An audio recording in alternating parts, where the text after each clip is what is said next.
अगली मौत किसकी? संजीव अपने दोस्तों राघव और प्रतीक के साथ बियर बार में बैठकर बियर पी रहा था। संजीव आज बहुत खुश लग रहा था। अरे यार, आज की पार्टी में तो मजा आ गया। तुम दोनों दोस्तों के साथ तो मेरी जिंदगी इतनी अच्छी है कि क्या बताऊं कितनी अच्छी है। अरे भाई, अब दोस्ती की है तो जीना मरना सब साथ में। हाँ अरे अरे यार सुनो, जल्दी से एक बियर और ऑर्डर करते हैं ना, एक आखिरी, और उसके बाद ये जश्न यहीं खत्म हो जाएगा। अरे हाँ हाँ, क्यों नहीं। वेटर, जल्दी से 2 बियर की बोतल लेकर आओ। आज मेरे दोस्तों को जश्न मनाना है, क्यों?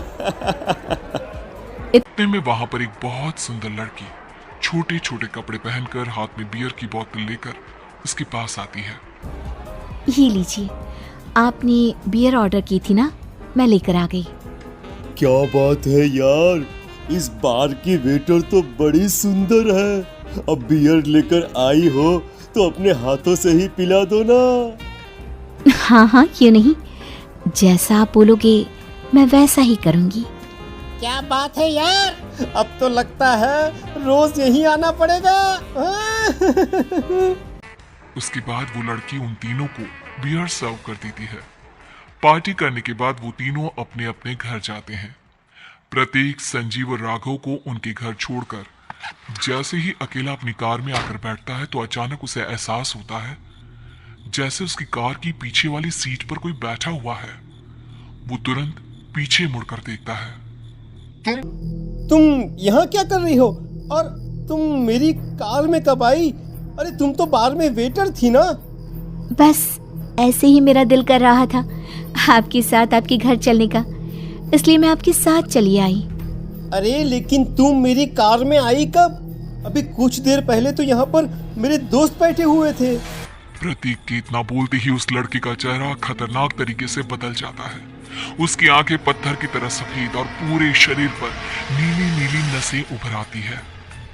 गाड़ी चलाओ, पूरी स्पीड में चलाओ, और अगर तुमने गाड़ी रोकने की कोशिश भी की तो मुझसे बुरा कोई नहीं होगा। डर की वजह से प्रतीक के पसीने छूटने लगते हैं। उसका शरीर बुरी तरह से कांप रहा था। प्रतीक बिना कुछ सोचे समझे कार को फुल स्पीड से चलाना शुरू करता है। चलते चलते वो शहर से दूर एक पहाड़ी पर पहुंच जाता है और सामने अब सिर्फ पहाड़ी का किनारा दिख रहा है, जिसे देख प्रतीक घबराकर अचानक से कार को ब्रेक लगाता है।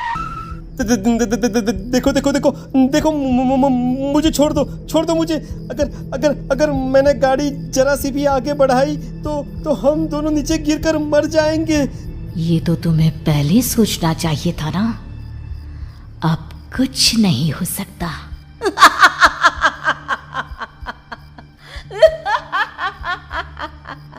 छोड़ दो मुझे। नहीं नहीं, प्लीज मुझे छोड़ दो। प्लीज प्लीज मुझे जाने दो, छोड़ दो मुझे। गाड़ी आगे बढ़ाओ। और तभी अचानक से बिना प्रतीक के स्टार्ट किए उनकी कार आगे बढ़ती है और गहरी खाई में गिर जाती है। उसके चीखने की आवाज चारों तरफ सुनाई देती है।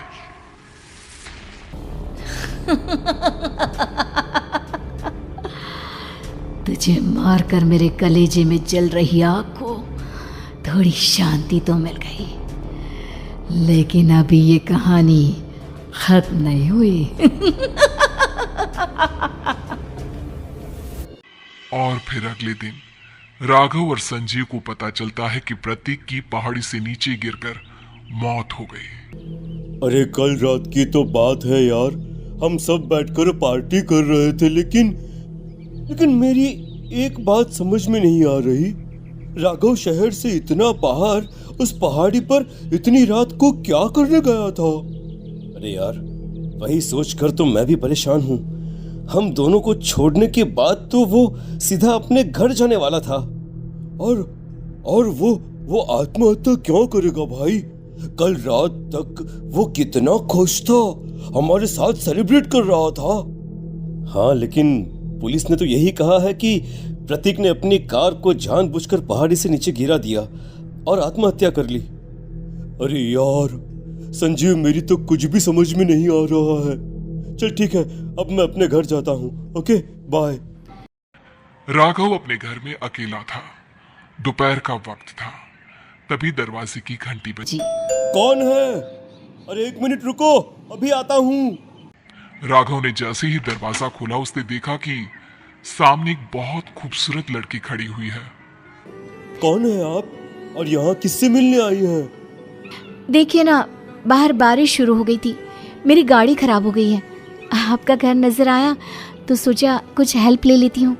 क्यों नहीं, आइए ना, आइए आइए। मेरे कपड़े पूरे भीग चुके हैं, क्या आपके पास टॉवल मिलेगा प्लीज? राघव अपने बाथरूम से एक टॉवल लाकर उस लड़की को देता है। थैंक यू सो मच, अब मैं चलती हूँ। अरे इतनी क्या जल्दी है? आप चाहे तो बारिश रुकने तक यहाँ पर रुक सकती हैं। हाँ। लड़की ने पलटकर राघव की तरफ देखा। नहीं, मुझे जाना होगा, मेरा काम बाकी है। और वो वहां से चली गई। उस लड़की के जाने के बाद राघव अपने बाथरूम में नहाने के लिए गया और जैसे ही उसने बाथरूम में देखा तो उसका टॉवल वहीं पर लटका हुआ था। उसने टॉवल हाथ में लिया तो देखा कि उसका पूरा टॉवल खून के धब्बों से सना हुआ है। अरे अरे ये क्या? ये टॉवल तो मैंने उस लड़की को दे दिया था। ये वापस मेरे बाथरूम में कैसे आ गया? और इस पर ये खून के धब्बे कहां से आ गए? राघव ने आईने में देखा तो उसकी गर्दन पर एक बड़ा सा चाकू का कट लगा हुआ था जिससे खून बह रहा था, जिसे देख राघव के होश उड़ गए। हाँ, अरे ये क्या? मेरी गर्दन इतनी ज्यादा कटी हुई है और मुझे दर्द भी नहीं हो रहा है। ये क्या हो रहा है मेरे साथ? राघव घबराकर बाथरूम से बाहर आया और अपना मोबाइल उठाकर उसने संजीव को फोन लगाया। संजीव जल्दी से मेरे पास आ जाओ। मुझे लगता है कुछ बहुत बड़ी गड़बड़ है, जल्दी आ जाओ। उधर से आवाज आई लेकिन वो आवाज संजीव की नहीं बल्कि एक लड़की की थी। कुछ अजीब नहीं हुआ है, बस तुम्हारी मौत तुमसे मिलने आई थी और तुम्हें मारकर चली गई। अब तुम इस दुनिया का हिस्सा नहीं हो राघव, इसलिए तुम्हें अपनी गर्दन के कटने का दर्द भी महसूस नहीं हो रहा। नहीं, ऐसा नहीं हो सकता, ऐसा नहीं हो सकता। कौन हो तुम? तुम्हारी मौत। अब संजीव के पास खबर पहुंचती है कि राघव ने अपने ही घर में चाकू से गर्दन काटकर आत्महत्या कर ली। ये सुनने के बाद संजीव के होश उड़ गए। वो पसीने से तरबतर हो गया और एक अनजाना डर अब उसके दिल को सताने लगा। संजीव के साथ ही उसका एक छोटा भाई राजीव भी रहा करता था। अपने भाई को इस तरह परेशान देखकर राजीव उसके पास आया। अरे भैया, क्या हुआ भैया? आप इतने घबराए हुए क्यों लग रहे हैं? प्रतीक और राघव की मौत, मेरा मतलब मेरी कुछ समझ में नहीं आ रहा भाई। अचानक से मेरे दोनों दोस्तों ने आत्महत्या क्यों कर ली? अरे वो तो मेरी भी समझ में नहीं आ रहा है भैया। हाँ, हो सकता है कि कोई परेशानी होगी और इसीलिए उन्होंने ऐसा किया होगा। हाँ, लेकिन दोनों की जिंदगी में एक साथ परेशानी और दोनों का इतनी खतरनाक तरीके से आत्महत्या करना, कहीं ऐसा तो नहीं मैं भी मर जाऊंगा? अरे आप ऐसी बातें क्यों कर रहे हैं भैया? वैसे ही मैं इतना परेशान हूँ। जब से अंजलि ने मेरा साथ छोड़ा है तब से सब कुछ बहुत अजीब सा हो गया है। रोज रात को डरावने सपने आते हैं। ऐसा लगता है जैसे अंजलि बार बार मेरे सपनों में आकर मुझे डराने की कोशिश करती है। अंजलि का नाम सुनते ही संजीव की आंखें फट गई और उसके गले में आवाज अटक गई। उसके चेहरे पर घबराहट साफ नजर आ रही थी। कौन थी वो लड़की जिसने प्रतीक और राघव को आत्महत्या की आड़ में मौत के घाट उतार दिया? और कौन थी अंजलि जो बार बार राजीव के सपनों में आकर उसे डरा रही थी? अंजलि का नाम सुनकर संजीव इतना घबरा क्यों गया? इन सवालों की जवाब जानने के लिए देखिए इस खतरनाक कहानी का अगला भाग।